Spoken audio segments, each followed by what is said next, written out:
साथियों नमस्कार, स्वागत है आपका अपने चैनल सक्सेस जंक्शन एक कदम सफलता की ओर में। और हम लेकर के आ गए हैं आपके लिए सभी प्रतियोगी परीक्षाओं की दृष्टि से अति महत्वपूर्ण 360 डिग्री करंट अफेयर्स, यानी यहाँ पर आपको हर एक प्रश्न के बारे में डिटेल में जानकारी दी जाएगी, जिससे अगर उससे संबंधित कोई अन्य प्रश्न भी आपको परीक्षा में देखने को मिलता है तो आप उससे भी बड़ी आसानी से सॉल्व कर सकते हैं। तो चलिए बिना समय गए हुए आज के सेशन की ओर चलते हैं और आपको बताते हैं कि टुडे सेशन में क्या क्या होने वाला है। देखिए, टुडे सेशन की बात करें तो सबसे पहले यस्टरडे का रिवीजन कराया जाएगा, यानी कल हमने जो करंट अफेयर कराई है उसमें से रैंडमली 3 प्रश्न आपसे पूछे जाएंगे और आपको अपने आप को ये चेक करना है कि कल वाली करंट अफेयर आपको याद है या फिर नहीं याद है।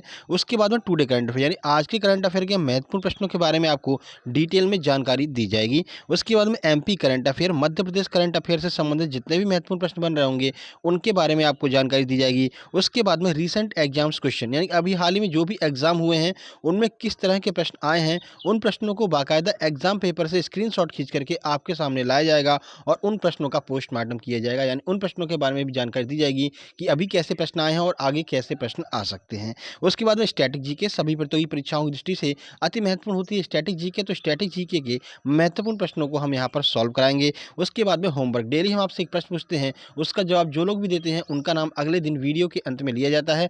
आज भी हम आपसे एक प्रश्न पूछेंगे जिसका जवाब देने पर कल वाली वीडियो में आपका नाम भी आएगा। तो चलिए शुरुआत करते हैं। सबसे पहले 3 प्रश्नों का रिवीजन कर लेते हैं। आइए देखते हैं पहला महत्वपूर्ण प्रश्न। डूरंड कप के 130वें संस्करण का आयोजन कहाँ पर किया जा रहा है? चेन्नई, कोलकाता, मणिपुर या फिर कटक? आइए आंसर देखते हैं। सही आंसर है बी, यानी कि कोलकाता में डूरंड कप के 130वें संस्करण का आयोजन किया जा रहा है। आगे बढ़ते हैं, अगला प्रश्न देखते हैं। भारत ने टोक्यो पैरालंपिक 2020 में कुल कितने पदक जीते हैं? 20, 19, 17 या फिर 10? आंसर की बात करें, सही आंसर है बी, यानी कि कुल 19 पदक भारत ने जीते हैं टोक्यो पैरालंपिक में। आगे बढ़ते हैं, भारत और नेपाल के बीच किस वार्षिक संयुक्त सैन्य अभ्यास का आयोजन किया जाएगा? मित्र शक्ति, Surya Kiran, hand in hand या फिर वज्र प्रहार? सही आंसर है इसका बी, यानी कि सूर्य किरण संयुक्त सैन्य अभ्यास का आयोजन भारत और नेपाल की सेनाओं के बीच में किया जाएगा। तो ये कल के महत्वपूर्ण प्रश्न थे जिनका हमने आपको रिवीजन करा दिया। आइए शुरुआत करते हैं टुडे करंट अफेयर 8 सितंबर 2021 महत्वपूर्ण प्रश्नों की जानकारी। आइए देखते हैं पहला प्रश्न। टोक्यो पैरालंपिक में समापन समारोह में भारतीय दल का नेतृत्व किसने किया है? टेकचंद, अवनी लखेरा, मरियप्पन थंगावेलु या फिर मनप्रीत सिंह? आइए आंसर देखते हैं। सही आंसर बी, यानी कि अवनी लेखरा ने जो है यहाँ पर टोक्यो पैरालंपिक के समापन समारोह में भारतीय दल का नेतृत्व किया है। टेकचंद की बात करते हैं तो टेकचंद ने उद्घाटन समारोह में नेतृत्व किया था। मरियप्पन थंगावेलु यहाँ पर नेतृत्व करने वाले थे, लेकिन किन्हीं कारणों से मरियप्पन थंगावेलु ने नेतृत्व नहीं किया था उद्घाटन समारोह का। मनप्रीत सिंह की बात करते हैं तो मनप्रीत सिंह और मैरी कॉम ने जो है टोक्यो ओलंपिक जो स्पर्धा हुई थी वहां पर इन्होंने उद्घाटन समारोह का जो है यहाँ पर नेतृत्व किया था। ठीक है, चलिए आगे बढ़ते हैं। बजरंग पूनिया ने टोक्यो ओलंपिक में यहाँ पर जो है समापन समारोह का वो किया था। ठीक है, चलिए, भारतीय निशानेबाज अवनी लेखरा ने टोक्यो पैरालंपिक के समापन समारोह में ध्वजवाहक के रूप में भारतीय टुकड़ी का नेतृत्व किया। उन्होंने पैरालंपिक खेलों में स्वर्ण पदक और कांस्य पदक, 2 पदक यहाँ पर अवनी लेखरा के द्वारा जीता गया है निशानेबाजी में। पहला स्वर्ण पदक, उसके बाद में कांस्य पदक। ठीक है, इस आयोजन में 9 खेल विधाओं में भारत की कुल 54 पैरा एथलीटों ने भाग लिया था। ये लाइन बहुत ज़्यादा महत्वपूर्ण है। 9 खेलों में जो है भारत की 54 जो है एथलीटों ने भाग लिया था, याद रखिएगा। ठीक है, भारत ने टोक्यो पैरालंपिक 2020 में कुल 19 पदक अपने नाम किए, जिनमें 5 स्वर्ण पदक भी हैं। ठीक है, आगे बढ़ते हैं, अगला प्रश्न देखते हैं। प्लास्टिक पैक्ट शुरू करने वाला पहला एशियाई देश कौन बन गया है? जापान, बांग्लादेश, भारत या फिर अफगानिस्तान? आंसर देख लेते हैं। सही आंसर है सी, यानी कि भारत जो है प्लास्टिक पैक्ट शुरू करने वाला एशिया का पहला देश बन गया है। कुछ जानकारी आपको देते हैं। देखिए, इंडिया प्लास्टिक पैक्ट को आधिकारिक तौर पर सितंबर 2021 में भारतीय उद्योग परिसंघ के वार्षिक स्थिरता शिखर सम्मेलन में लॉन्च किया गया। भारत इस पहल में शामिल होने वाला एशिया का पहला देश बन गया है। इस समझौते का उद्देश्य देश में प्लास्टिक प्रदूषण को निपटाना है। तो वन यूज जो प्लास्टिक होती है, जिन्हें हम पॉलीथीन कहते हैं, तो पॉलीथीन पर ज़्यादा से ज़्यादा प्रतिबंध लगाया जाए और प्लास्टिक प्रदूषण से जो है किस तरह से निपटना है, वो इसका प्रमुख उद्देश्य है प्लास्टिक पैक्ट का। ठीक है, संस्थापक सदस्यों के रूप में कुल 27 व्यवसाय और सहायक संगठन इस पैक्ट में शामिल हुए। ठीक है, तो 27 व्यवसायी और सहायक संगठन जो हैं वो इस प्लास्टिक पैक्ट में शामिल हुए हैं। व्यवसायियों ने कहा है कि ठीक है, हम यहाँ पर प्लास्टिक जो वन यूज प्लास्टिक पॉलीथीन होती है उसका उपयोग नहीं करेंगे। ये व्यवसायियों ने यहाँ पर डिसीजन लिया है। ठीक है, आगे बढ़ते हैं। आनंद कुमार को वंचित छात्रों को आईआईटी परीक्षा में सफल होने के लिए कोचिंग देने हेतु सम्मानित किया गया है। आनंद कुमार किस संस्थान के संस्थापक हैं? सुपर 50, सुपर 30, सुपर 100 या फिर टॉप 10? आइए आंसर देखते हैं। सही आंसर बी यानी कि सुपर 30 के संस्थापक है आनंद कुमार, जिन्हें अभी हाल ही में सम्मानित किया गया है। देखिए, तो सुपर 30 के संस्थापक एवं गणितज्ञ आनंद कुमार को राष्ट्रीय अध्यापक वैज्ञानिक परिसंघ के द्वारा साराभाई अध्यापक वैज्ञानिक राष्ट्रीय मानद पुरस्कार 2021 से सम्मानित किया गया है। पुरस्कार का नाम याद रखिएगा, साराभाई अध्यापक वैज्ञानिक राष्ट्रीय मानद पुरस्कार 2021। ठीक है, यह पुरस्कार गणित को सीखने में आसान बनाने और वंचित छात्रों को आईआईटी परीक्षा में सफल होने के लिए कोचिंग देने हेतु इनको दिया गया है। उन्हें एनसीटीएस संगठन की आजीवन सदस्यता से भी सम्मानित किया गया है। एनसीटीएस क्या है? तो एनसीटीएस का जो फुल फॉर्म है वो आपको ऊपर दिया हुआ है, राष्ट्रीय अध्यापक वैज्ञानिक परिसंघ। इसकी जो है आजीवन जो है सदस्यता से आनंद कुमार को सम्मानित किया गया है। ठीक है, आगे बढ़ते हैं। 13वें ब्रिक्स सम्मेलन की अध्यक्षता किसके द्वारा की जाएगी? Xi Jinping, Narendra Modi, Cyril Ramaphosa या फिर जायर बोल्सोनारो? आंसर की बात करें, सही आंसर है बी यानी कि नरेंद्र मोदी जी के द्वारा 13वें ब्रिक्स शिखर सम्मेलन की अध्यक्षता की जाएगी। देखिए, प्रधानमंत्री नरेंद्र मोदी 9 सितंबर 2021 को आभासी रूप से 13वें ब्रिक्स शिखर सम्मेलन की अध्यक्षता करेंगे। ठीक है, यानी वर्चुअल रूप से यहाँ पर इस शिखर सम्मेलन की अध्यक्षता करेंगे। बैठक में ब्राजील के राष्ट्रपति जॉर बोल्सोनारो होंगे, रूस के राष्ट्रपति व्लादिमीर पुतिन होंगे, चीन के राष्ट्रपति शी जिनपिंग होंगे, दक्षिण अफ्रीका के राष्ट्रपति सिरिल रामापोसा शामिल होंगे। इतने लोग जो है ब्रिक्स के शिखर सम्मेलन में शामिल होने वाले हैं, जिसकी अध्यक्षता भारत कर रहा है। भारत की तरफ से प्रधानमंत्री नरेंद्र मोदी जो है वर्चुअल रूप से इसकी अध्यक्षता कर रहे हैं। शिखर सम्मेलन का विषय ब्रिक्स @15, निरंतरता, समेकन और आम सहमति के लिए अंतर ब्रिक्स सहयोग जो है वो इसका जो है इस वर्ष की थीम है। याद रखिएगा, ब्रिक्स @15, निरंतरता, समेकन और आम सहमति के लिए अंतर ब्रिक्स सहयोग। ठीक है, आगे बढ़ते हैं, अगला प्रश्न देखते हैं। खाद्य प्रसंस्करण सप्ताह जो है कब से कब तक के लिए मनाया जाएगा? 6 से 12 सितंबर, 7 से 13 सितंबर, 8 से 14 सितंबर या फिर इनमें से कोई नहीं? आंसर देख लें, सही आंसर है ए यानी कि 6 से 12 सितंबर के बीच में खाद्य प्रसंस्करण सप्ताह मनाया जा रहा है। देखिए, खाद्य प्रसंस्करण उद्योग मंत्रालय 6 से 12 सितंबर 2021 तक खाद्य प्रसंस्करण सप्ताह मना रहा है। इसके तहत मंत्रालय विभिन्न कार्यक्रम आयोजित कर रहा है। दमोह मध्य प्रदेश में खाद्य प्रसंस्करण प्रौद्योगिकी संस्थान द्वारा एक जिला एक उत्पाद के तहत टमाटर प्रसंस्करण और मूल्यवर्धन के लिए एक वेबिनार भी आयोजित किया जा रहा है। तो एमपी के एग्जाम्स के लिए बहुत ज़्यादा महत्वपूर्ण ये हो जाएगा टॉपिक, ये पॉइंट आपके लिए। दमोह मध्य प्रदेश में टमाटर प्रसंस्करण के लिए यहाँ पर एक वेबिनार का आयोजन किया जा रहा है। ठीक है, आगे बढ़ते हैं। देखिए, बिजनेस ब्लास्टर्स कार्यक्रम की शुरुआत किस राज्य सरकार के द्वारा की गई है? सिक्किम, पश्चिम बंगाल, दिल्ली, महाराष्ट्र? आइए आंसर देखते हैं। सही आंसर है सी यानी कि दिल्ली के द्वारा बिजनेस ब्लास्टर्स कार्यक्रम की शुरुआत की गई है। देखिए क्या है ये, तो दिल्ली के उप मुख्यमंत्री मनीष सिसोदिया ने 7 सितंबर 2021 को त्यागराज स्टेडियम में दिल्ली सरकार की बिजनेस ब्लास्टर कार्यक्रम की शुरुआत की है। यह कार्यक्रम उद्यमिता मानसिकता पाठ्यक्रम के तहत दिल्ली के सभी सरकारी स्कूलों में लागू किया जाएगा। इसका उद्देश्य स्कूल स्तर पर युवा उद्यमियों का विकास करना है। ठीक है, तो युवा जो उद्यमी होते हैं, जो यहाँ पर बिजनेसमैन होते हैं, उनको स्कूल स्तर पर ही तैयार किया जाएगा। ठीक है, आगे मतलब यहाँ पर बाद में देखा जाएगा, स्कूल में ही एक पाठ्यक्रम जोड़ दिया गया है स्कूल स्तर में ही, कि वो आसानी से आगे चल करके बिजनेस कर सकें। ठीक है, चलिए आगे बढ़ते हैं। तो यहाँ से हम शुरू कर रहे हैं 8 सितंबर 2021 मध्य प्रदेश करंट अफेयर के महत्वपूर्ण प्रश्न। आइए देखते हैं पहला प्रश्न। अभी हाल ही में मध्य प्रदेश पिछड़ा वर्ग कल्याण आयोग का अध्यक्ष किसे नियुक्त किया गया है? गौरीशंकर बिसेन, हर्षित चौहान, विजय सांपला या फिर शोभा ओझा? आंसर देखें, सही आंसर है ए यानी कि गौरीशंकर बिसेन को अभी हाल ही में मध्य प्रदेश पिछड़ा वर्ग कल्याण आयोग का अध्यक्ष नियुक्त किया गया है। देखिए कुछ जानकारी, राज्य प्रशासन ने पूर्व मंत्री श्री गौरीशंकर बिसेन को मध्य प्रदेश पिछड़ा वर्ग कल्याण आयोग का अध्यक्ष नियुक्त किया है। गौरतलब है कि मुख्यमंत्री शिवराज सिंह चौहान ने 15 अगस्त 2021 को स्वतंत्रता दिवस समारोह की राज्य स्तरीय कार्यक्रम में अपने संबोधन में पिछड़ा वर्ग कल्याण आयोग के गठन की घोषणा की है। ठीक है, तो 15 अगस्त को उन्होंने कहा था कि पिछड़ा वर्ग कल्याण आयोग का गठन किया जाएगा, जिसके अध्यक्ष अब गौरीशंकर बिसेन को बना दिया गया है। बाकी ऑप्शन की बात कर लेते हैं, तो हर्ष चौहान वर्तमान में एससी आयोग के अध्यक्ष हैं, यानी शेड्यूल्ड कास्ट आयोग के अध्यक्ष हैं। विजय सांपला एसटी आयोग के अध्यक्ष यानी कि शेड्यूल्ड ट्राइब के अध्यक्ष जो है वो विजय सांपला हैं, और मध्य प्रदेश महिला आयोग की वर्तमान अध्यक्ष शोभा ओझा हैं। ठीक है, तो सारे के सारे ऑप्शन आपके एक साथ में ही क्लियर हो गए। आगे बढ़ते हैं।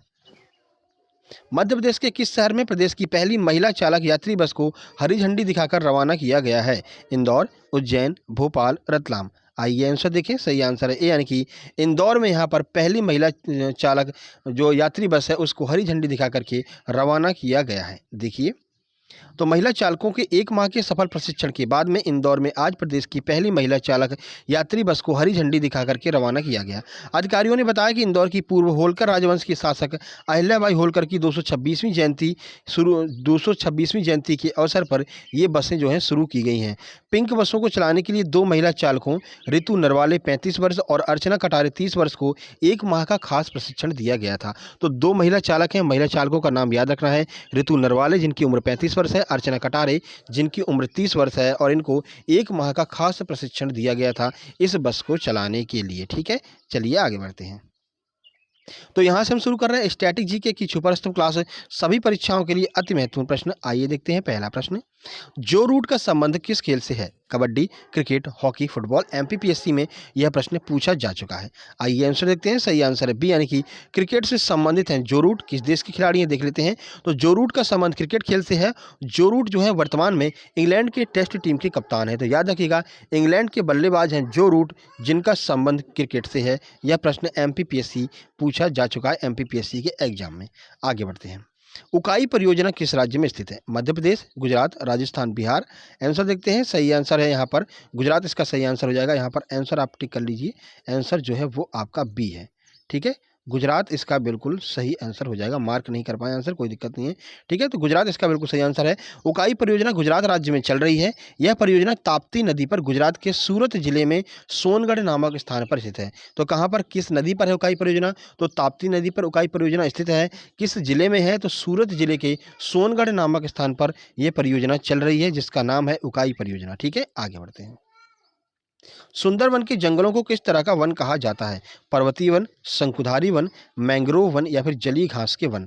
आइए आंसर देखते हैं। सही आंसर है सी, यानी कि मैंग्रोव वन कहा जाता है सुंदरवन के जंगलों को। ठीक है, क्यों कहा जाता है? तो देखिए, सुंदरवन के जंगलों को मैंग्रोव वन कहा जाता है क्योंकि यहाँ मैंग्रोव वनस्पतियाँ पाई जाती हैं। सुंदरवन पश्चिम बंगाल में स्थित एक दलदली क्षेत्र है। सुंदरवन डेल्टा आपने सुना होगा। तो डेल्टा क्या होता है? एक दलदली क्षेत्र होता है, और यहाँ पर काफ़ी मतलब बहुत प्रकार की वनस्पतियां यहाँ पर पाई जाती हैं, और मैंग्रोव वन यहाँ पर पाए जाते हैं। इसलिए सुंदरवन के जंगलों को मैंग्रोव वन कहा जाता है। ठीक है, आगे बढ़ते हैं। तो यहाँ पर हम शुरू करने वाले हैं RRB NTPC 2021, UP triple S C PT 2021, SSC CGL 2021 परीक्षाओं में आए हुए महत्वपूर्ण प्रश्न और उन प्रश्नों के बारे में अतिरिक्त जानकारी। आइए देखते हैं। तो हम यहाँ पर चर्चा करने वाले हैं आज UP triple S C PT में आए हुए एग्जाम प्रश्नों की, एग्जाम पेपर से सीधे स्क्रीनशॉट के साथ में। तो पहला प्रश्न यहाँ पर, रियाद किस देश की राजधानी है? UP triple S C PT में सेकंड शिफ्ट में यह प्रश्न पूछा गया था। म्यांमार, बांग्लादेश, सऊदी अरब या फिर इनमें से कोई नहीं। चलिए आंसर देख लेते हैं। सही आंसर है सी, यानी कि सऊदी अरब की राजधानी है रियाद। ठीक है, तो म्यांमार की राजधानी क्या है? तो नाईपी-2 जो है वो म्यांमार की राजधानी है। बांग्लादेश की राजधानी क्या है? तो जो ढाका है वो बांग्लादेश की राजधानी है। टका यहाँ की मुद्रा है। ठीक है, तो ये भी देशों की मुद्राएं और राजधानियाँ आपको याद करते हुए चलना है। ठीक है, तो सऊदी अरब की राजधानी यहाँ पर क्या हो जाएगी? रियाद यहाँ की राजधानी हो जाएगी, और रियाल यहाँ की मुद्रा हो जाएगी। आगे बढ़ते हैं, अगला प्रश्न देखते हैं। निम्नलिखित में से किस देश को थंडर ड्रैगन की भूमि के नाम से जाना जाता है? जापान, भूटान, नेपाल या फिर श्रीलंका। सही आंसर की बात करें, सही आंसर है बी, यानी कि भूटान को थंडर ड्रैगन की भूमि के नाम से जाना जाता है। ठीक है, चलिए आगे बढ़ते हैं। अगला प्रश्न है, निम्नलिखित में से कौन सी एक ग्रह जो गैस है वो हरित ग्रह गैस नहीं है? यानी कि ग्रीन हाउस गैस इनमें से कौन सी नहीं है? मीथेन, नाइट्रोजन, कार्बन डाइऑक्साइड या फिर क्लोरोफ्लोरोकार्बन।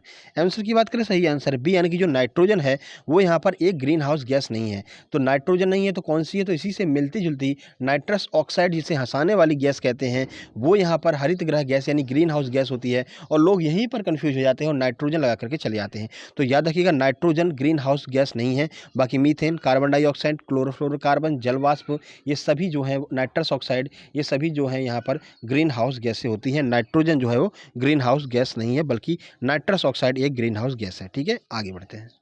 अर्जुन पुरस्कार किस लिए दिए जाते हैं? किस क्षेत्र में अर्जुन पुरस्कार दिए जाते हैं? आपातकालीन स्थिति में विशिष्ट सेवा के लिए, युद्ध में वीरता के लिए, खेल के क्षेत्र में उत्कृष्ट प्रदर्शन के लिए, विशिष्ट समाज सेवा के लिए।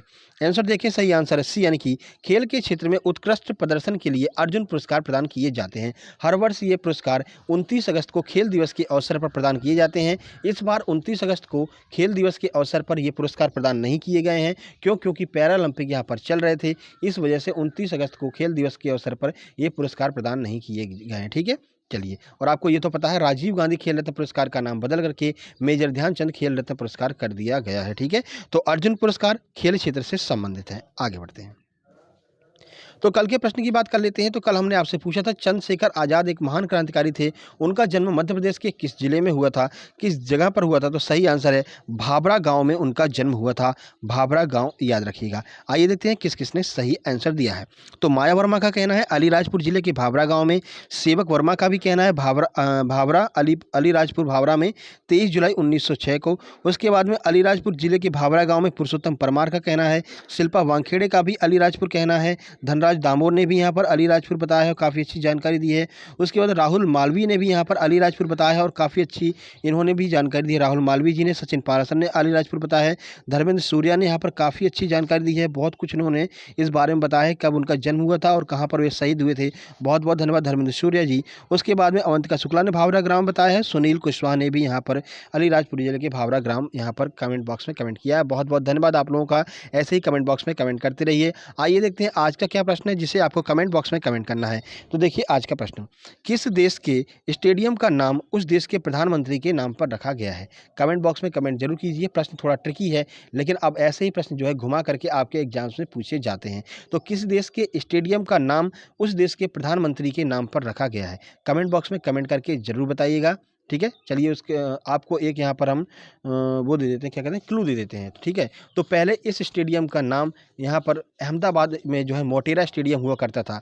अब आप बता सकते हैं कि किस देश में ये स्टेडियम स्थित है। ठीक है, चलिए जल्दी मिलते हैं एक नई वीडियो में। ये वीडियो पसंद आए वीडियो को लाइक कीजिए, दोस्तों के पास शेयर कीजिए, चैनल को सब्सक्राइब करके नोटिफिकेशन बेल जरूर दबा लीजिएगा। और आज दोपहर में आपको 1 बजे के समथिंग यहाँ पर इतिहास का प्रैक्टिस सेट देखने को जरूर मिल जाएगा। कल थोड़ा यहाँ पर टेक्निकल इशू की वजह से वो वीडियो अपलोड नहीं हो पाई थी। आज आपको दोपहर में 1 बजे इतिहास की प्रैक्टिस सेट देखने को मिल जाएगी। महत्वपूर्ण प्रश्न जो परीक्षाओं में लगातार पूछे जाते रहे। ठीक है, जल्दी मिलते हैं दोपहर में 1 बजे। तब तक के लिए नमस्कार, धन्यवाद।